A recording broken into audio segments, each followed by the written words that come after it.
Goddamn, goddamn, goddamn. This is Vanadium, and it's COVID era 2020, ladies and gentlemen. Let me just get a little rectified here in my positioning. So, welcome back. So, I'm going to do a little something different, go a little bit of a different way from the reading that I've been doing over the last several days. Actually, it's been going on for weeks now.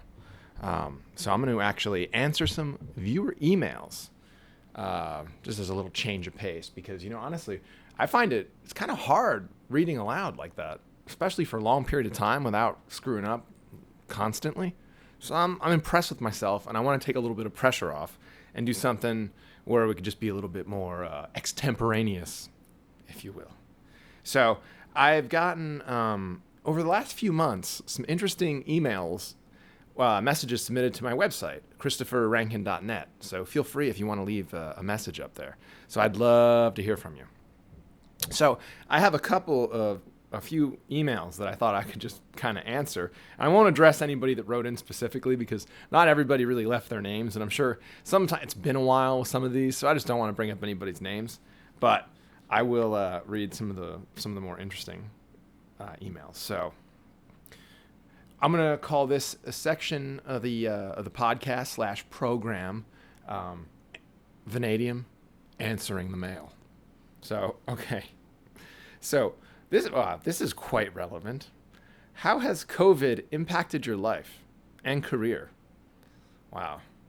There's a lot in that question. And it's amazing that it could be such an important question for something that's only existed for, a few months. It's existed before that, but it's really been a part of our lives only very recently. And how much has it changed things?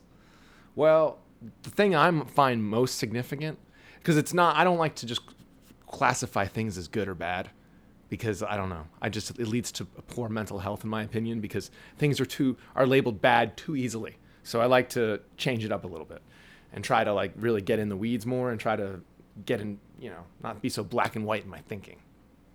So the one thing I've seen is that people are a lot less afraid to be who they are.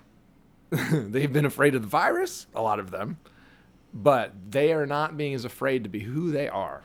And we're seeing people it's like Wild Kingdom. How every once in a while in Wild Kingdom, something would happen at the water hole.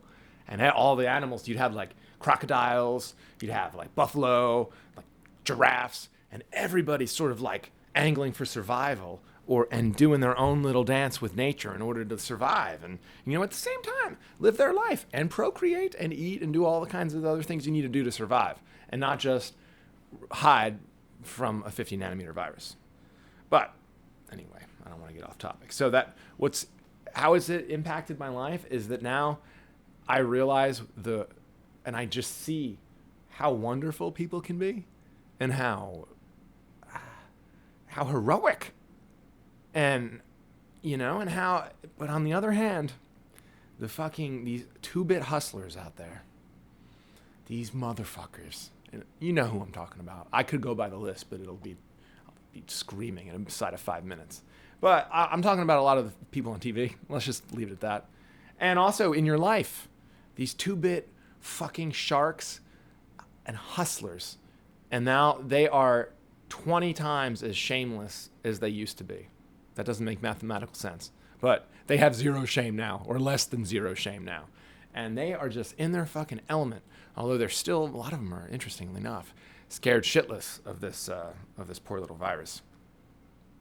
So that's how I would say it. And my life and career, everything is much more intense. The volume is turned up on everything. Every week is like a decade in terms of excitement. You turn down a movie, I turn on a movie or TV now, and it's moving too slowly for me. I'm like, wait a second, we wouldn't have that kind of time to relax.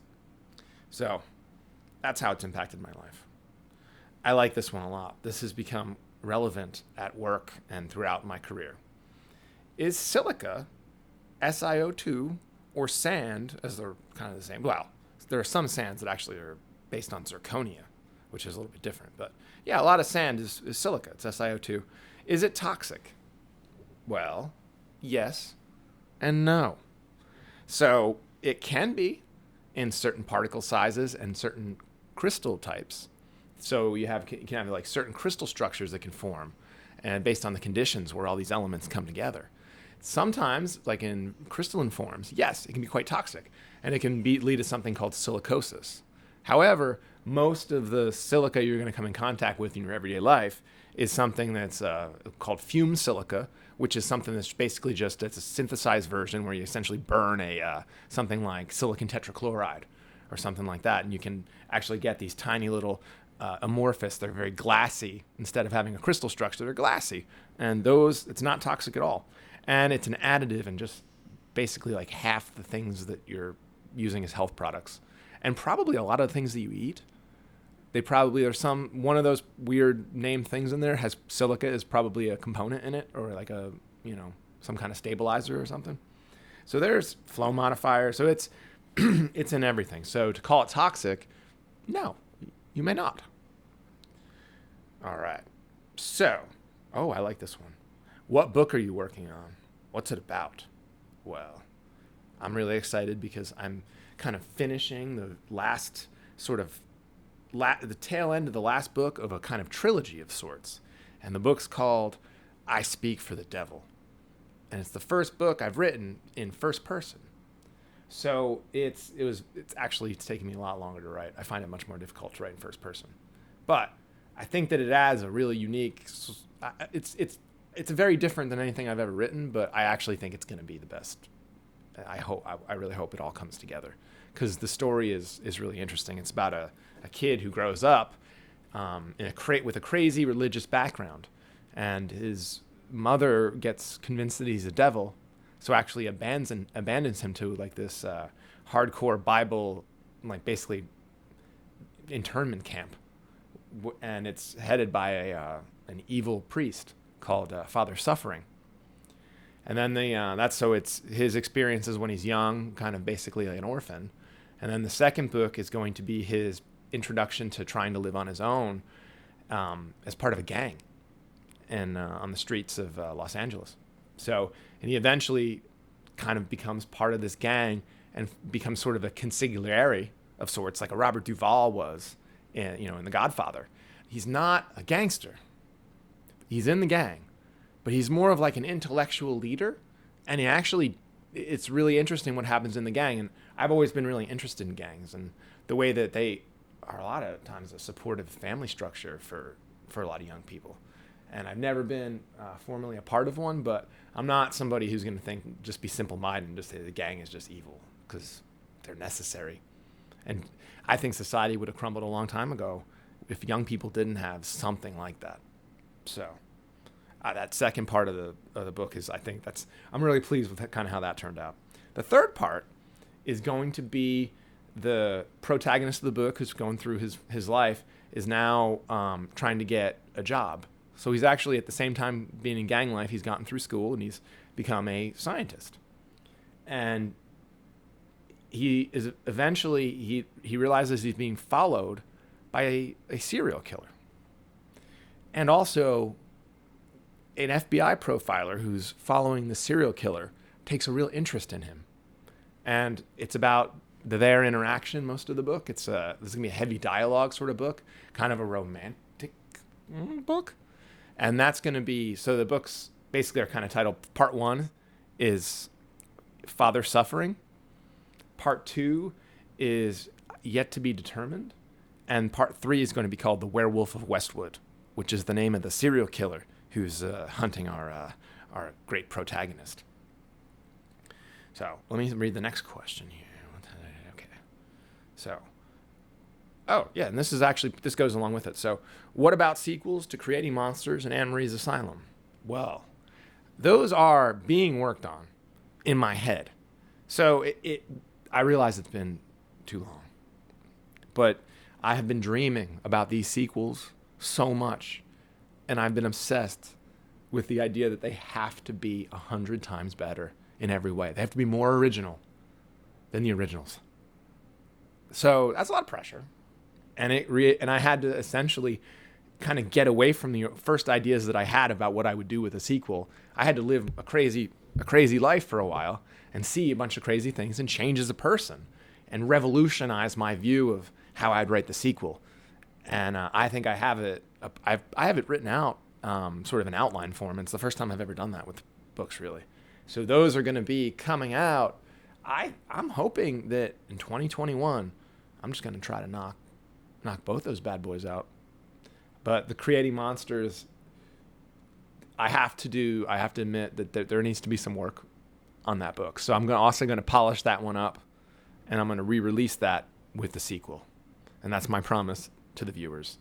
I realized there were some slight issues with the translation of the book, and I should be more diligent about going in and fixing every little error. But to be honest, it's kind of hard and emotional to look back at your old writing.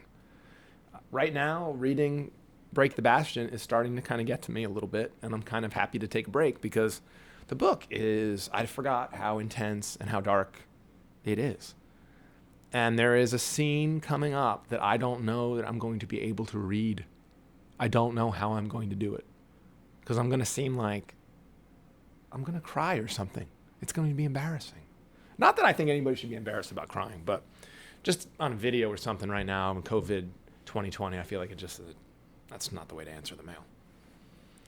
So yeah, those sequels are on my mind, and they are coming.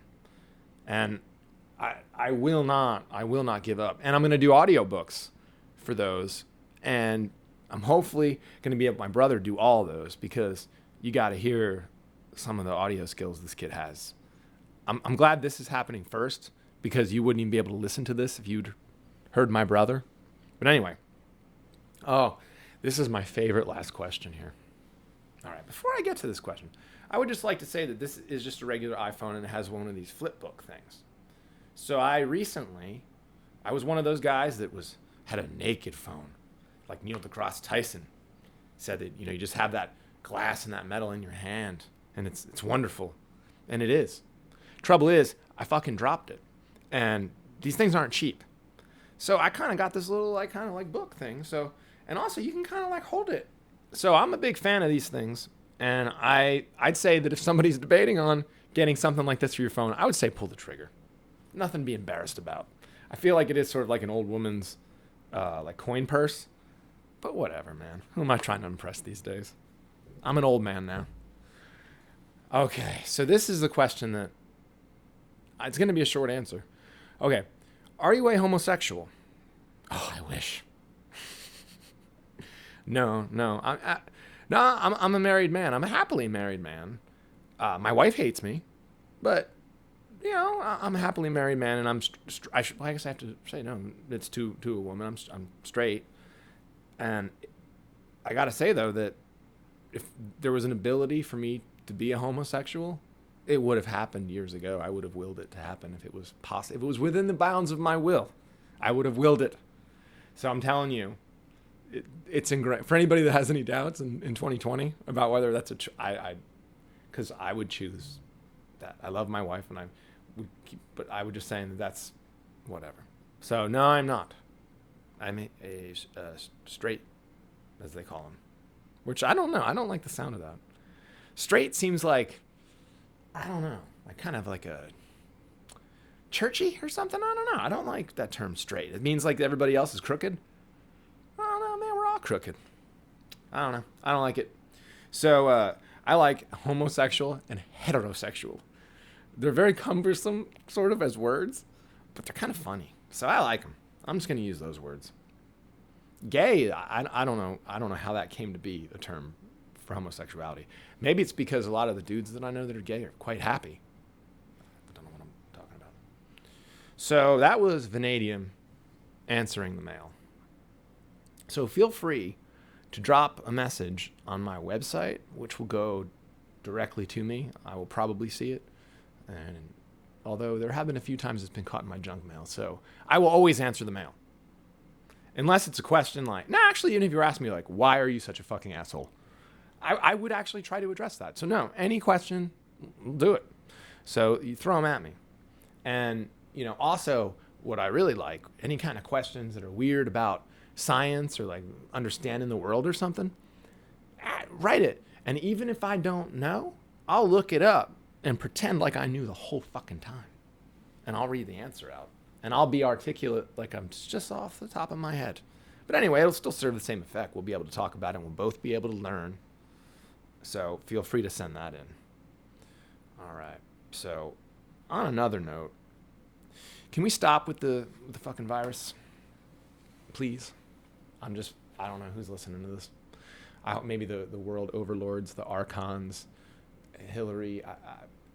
Please. Please. Please stop with the COVID. And please, no more shutdown. Can we have a life? Can we have a life again? I think we all need that. And people on the news, could you just maybe just not? I know you stopped going to work, but could you maybe like stop using those webcams too? And maybe stop using the microphones? And maybe just shut the fuck up? Because you are destroying the fabric of our society. You are terrorists. And I can't believe I'm one of these crazy people now. But it's not an extremist thing to say. And it is, I know so many people who are suffering because they have someone they love who is sitting 6 inches from the fucking TV set watching Rachel Maddow. I'm on media blackout. I don't even know if she's still on or if she's gone so crazy from the virus that she's hiding underneath her fucking bed. I don't know. But whoever these charlatans are and these fucking creeps and whoever is on the fucking Chinese government payroll, yeah, I'm saying it. We know that's how it is. Get that stock value down. Buy it up. Yup. Motherfuckers. Anyway, I'm through with COVID. And I can't even begin to think about watching television anymore. And I'm even having trouble with podcasts. And I would have trouble with this one because now we're talking about it now. This was my respite. But now COVID has even entered the podcast. Oh, well. We're going to do our best to avoid that. And I guess it's just I'm venting a little bit because I got masks on all around me all day. And I can't understand shit all day long. I can't read people's facial expressions. I try to smile at people. And I'm like, what am I doing? No one can see this. I don't like it. I don't like it one bit. And so I will just say that I know of a group of 500 people that I have good, reliable statistics on that are the average age of 50 and I'd say 50, maybe probably above 50. But that's the average, so there's people across the whole spectrum. Not a single person sick or hospitalized. And it crosses all. There's no, if you want to look for some kind of like racial demographic, there's none. It's a diverse company. Not one. And believe me, they're not a healthy. No company that's been going on day to day through this 7 days a week is a healthy one. Everybody's suffering. And people need a break because they're not getting a break because people who are going to work are coming home and they're dealing with people who are in terror because they don't even have anything to really escape to focus on, to feel like they can do. So they have this stupid fucking news media on 24 hours a day, but with no useful information. Like, no useful information. There used to be a little bit. I used to watch Rachel Maddow. And I mean, I'm not saying she's no dummy. And I'm not saying I might even like her if I met her. I kind of think I kind of would. But not now. But I just can't handle the fucking hysteria. All right? It's fucking ridiculous. And I'm not that. Don't try to put any kind of like female spin on that. I use hysteria. Mostly a lot of the men I see are hysterical as well. No, it's just a word. It has no gender. Hey, fuck it. Even if it did, fuck it. But anyway, I can't understand it. And then I'm pretty sure that other guy, there's another guy who I think is just Rachel Maddow, sort of dressed up with a funny wig and another set of glasses. That's Chris Hayes. How did he get on TV? I'm not trying to claim I'm like Walter Cronkite or anything. But how long has that motherfucker been doing that? Yeah, I don't know. He just needs to like put in some more hours in the fucking broadcasting gym or something. It's not good. It's not good. And that Chris Cuomo guy, Fredo, is an unhinged lunatic. He looks, I don't know. He looks like he's about to have some kind of embolism or something. He looks like he's got high blood pressure. He looks tense. And I don't like him. Besides that, I just don't like him. And I don't like, Anyway, I need a break from all that. And I'm just pleading. And maybe we can, I got an idea. We start a Kickstarter. And we can start with the Vanadium audience. And we're going to all take up money to pay these people to just not broadcast. So we're going to pay them essentially a retainer to guarantee that no imagery of them or any kind of audio or written content produced by them ends up on our beloved internet for us to get fucking bothered by. What's that noise? Probably not good. Anyway, that's probably the end of the fucking show. But this is Vanadium.